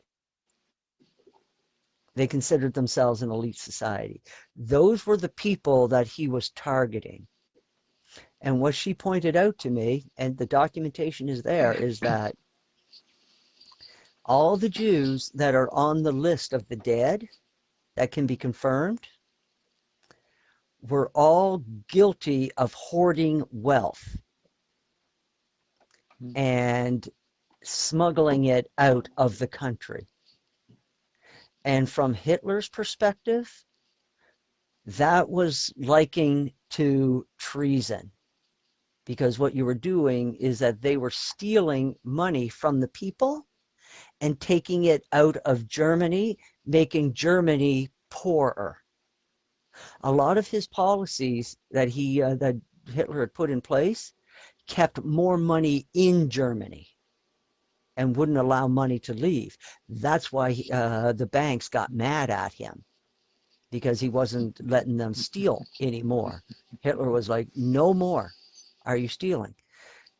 And, well, shit me drawers if that isn't similar to what Trump was battling against through his whole term. The difference is that I think Hitler thought he could correct it all himself. and he sought to do it by force. What Trump is doing is different. He's not forcing us to see the truth of the situation. We're being allowed to come to it on our own and in our own time. This is the only way that the morphogenic fields can be programmed properly, is people have to come to their own decisions in their own time. When you convince a people to do a thing that you want them to do, you are not programming the morphogenic fields to make that behavior come natural to future generations. What behavior you are programming is a behavior of obedience. You see the difference? If I am a good person because of a punishment and reward system, I am not programming the morphogenic with good moral behavioral aspects that future generations would benefit from. All that is taking place is that I am creating a habit of obedience to authority, is all that is happening. And the problem with that is that can turn into a snake eating its tail. Because when people are only trained to obey, when they are left on their own to make a decision, they freeze up. And then opportunities are lost, and and it can create disastrous consequences. This is why communist or authoritative regimes do not last very long past the first dictator, because that first dictator has gotten everybody so fucking scared to make any independent decision, because if they make a decision and they're wrong, they know that they go get punished for it. So the smart thing to do is to not make any decision at all and try to get a hold of, the next guy up in the chain of command. Because then if it fucks up, you can always blame the guy above you. And this is what happens in these tyrannical dictatorships. And so that when the leader drops off, there's nobody left after years of being under this dictatorship that even know how to make a decision on their own. And even the people that want to be in charge can't make the decisions on their own, because then they're going to think that things should be done one way, and all they're going to do is just taking things off the track. It happens every time when you see it. Look how fast actually, the only one that I've seen, like the only ones in history so far that have survived one country in history that survived the longest under dictatorship was actually the Soviet Union. But even the Soviet Union was not a complete dictatorship. The dictatorship mostly only existed in the big cities, in like Moscow and what have you. After a while, most of especially Eastern Russia, most of the people just were ignored mostly. And the communist government had spent so much of their resources early on, and plus Russia's rich, that they didn't have the resources to keep up the monitoring of interior Russia. So interior Russia just ended up becoming whatever it wanted to become, and then that slowly started permeating into the bigger centers until we get to the early 90s, to when the Soviet Union just fell apart overnight, literally overnight. And it was mostly because the people just stopped participating in what the government wanted, and the government basically ran out of bullets, so they couldn't shoot any more of their citizens. They were bankrupt. And so the people of the Soviet Union were left without a country. Nothing. Can you fucking imagine waking up one morning to find out that your country no longer exists? The only thing that saved the Soviet Union or Russia was that the bureaucracy had so much momentum that they just kept on operating regardless of any government structure. And actually, we could actually all learn something from this, and that is that the leadership in our capitals is mostly useless. If Russia was able to continue on for months after the Berlin Wall fell down without a government. I think it took 3 months for them to even come around to organizing a interim government. It was such a fucking shit show. But meanwhile, the bureaucracy just kept on operating, and they just kept on writing checks, and the banks kept cashing them. For most of the citizens, it was business as usual. You know who the people were that panicked the most? Were the corporations. They were the ones that panicked the most. And they were the ones that were like pushing to get a government in place as quickly as possible, because they needed that infrastructure in order to keep raping and pillaging the country. Because if they continued their raping and pillaging without any sort of government oversight, the whole country, well, very, very quickly, the citizens would be fucking out in the street with fucking pitchfork and torches. And with the military not knowing who to take orders, and they're only taking orders from like their local CO, that if that CO feels like, he's got a bit of a grudge against that company, well, that company might find that its factory just got taken over by the people, and the people are like, there, fuck you, we're keeping it. And we're going to divide the factory shares up amongst ourselves, and it's going to be an employee-owned business. Technically, that was actually supposed to be part of the Communist Manifesto, but the people that lusted after power decided that that was one little thing that they didn't need in their communist regime. I mean, maybe if they did something like that, communism would have had a chance to like actually do something good in the world, but instead they chose to take a they just chose to have power for themselves and for their friends.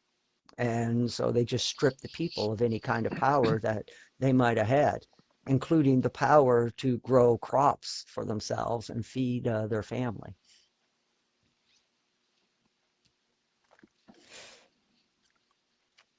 And I could never figure out why governments withhold resources. It's like right now, it's like Alaska's sitting on a ocean of oil. A lot of people don't know that. But Alaska is sitting on an ocean of oil. There's more fucking oil in Alaska than there probably is in the Middle East. Trump was going to open those wells. Biden already reversed that and shut down any potential to open up any wells in Alaska. So any thought that, so America's energy independence is being destroyed, just like it is in Canada. We could have had energy independence in Canada just by building the Trans-Canada pipeline. That would have gave us energy independence all across Canada. Can you imagine a huge 6-8 foot pipe going all across northern Canada, connecting all of those oil wells that are up there? All of it, right across Canada, and then piping it down to the south, to all the places that need it all across Canada. Can you freaking imagine? We would have no more worries. Our energy costs would drop like a rock. But right now, again, this is why I don't believe government has any interest in the environment. Okay, because what's happening right now is we pull the oil out of the ground, we load it on a truck. That truck takes it to a storage facility. It gets pumped into that storage facility. Then a train comes along. It gets pumped out of that storage tank into the train, and then that train runs it all across Canada. And the whole time that train is running across Canada, it's pretty much 50-50 whether or not it's going to derail and spill crude oil all over the countryside. Now, from the oil well to the storage tank, petroleum products are being used and petroleum products are being consumed. What, you think fucking those diesel trucks run on unicorn farts? No, they run on diesel. So basically we're using petroleum to transport petroleum, and then we load that petroleum onto another transport device called a train, and that train burns petroleum to pull the petroleum across the country so that we could sell it to create more petroleum to get the cars on the road. Where we could just put it into a pump, into a pipe. We can use electric motors to pump this shit all across Canada, and we wouldn't be consuming nearly as much petroleum as we are right now to send one train load of petroleum across Canada. Wouldn't even come close. And the environmental damage or danger has been significantly reduced.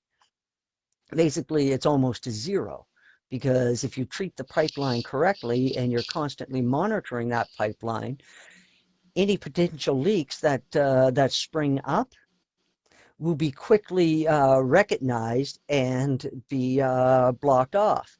Yeah, I've seen environmentalists show pictures of a pipe springing a leak, an oil line springing a leak, and it sprays out this huge amount of oil onto the ground, and people are like, see, look at the mess it created. I'm like, yeah, okay, I got one better for you. Here's a picture of a train that went off the tracks that was pulling carts full of petroleum. Every one of those fucking carts are busted wide open, and there's a petroleum spill along the side of the train track 2 kilometers long. You mean to tell me that 2 kilometer long spill is better than this 100-foot spray that went out from this pipe breach? Is you know, that's better?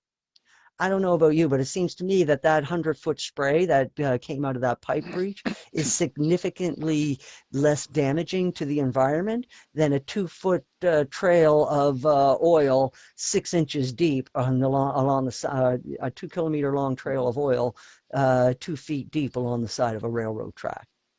Yeah. I don't know. Something's wrong with it. Again, here's another good one. Again, I don't believe government cares about the environment.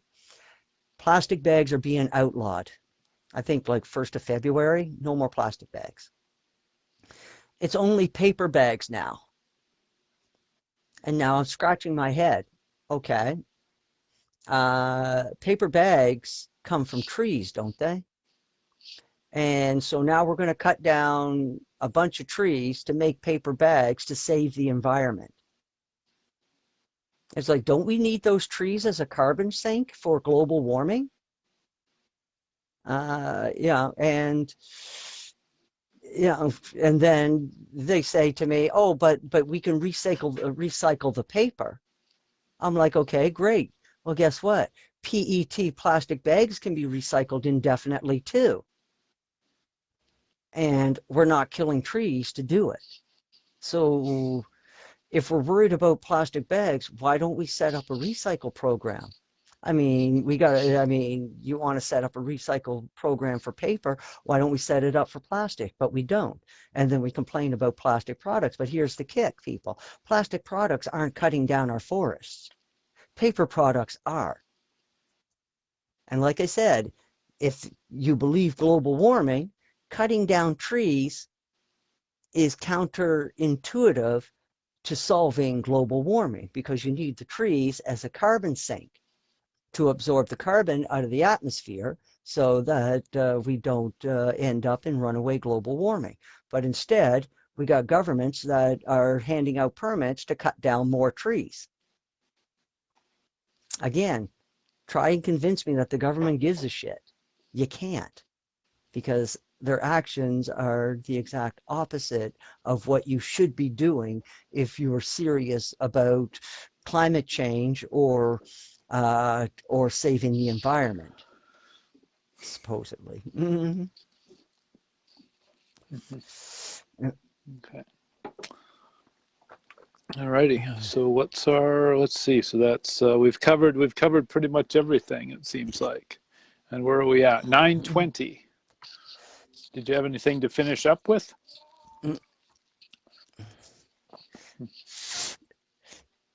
I don't know. I might. Let's see. What did I write down? Oh, you know what? We may as well give our corporate overlords what they want for my last my last thing.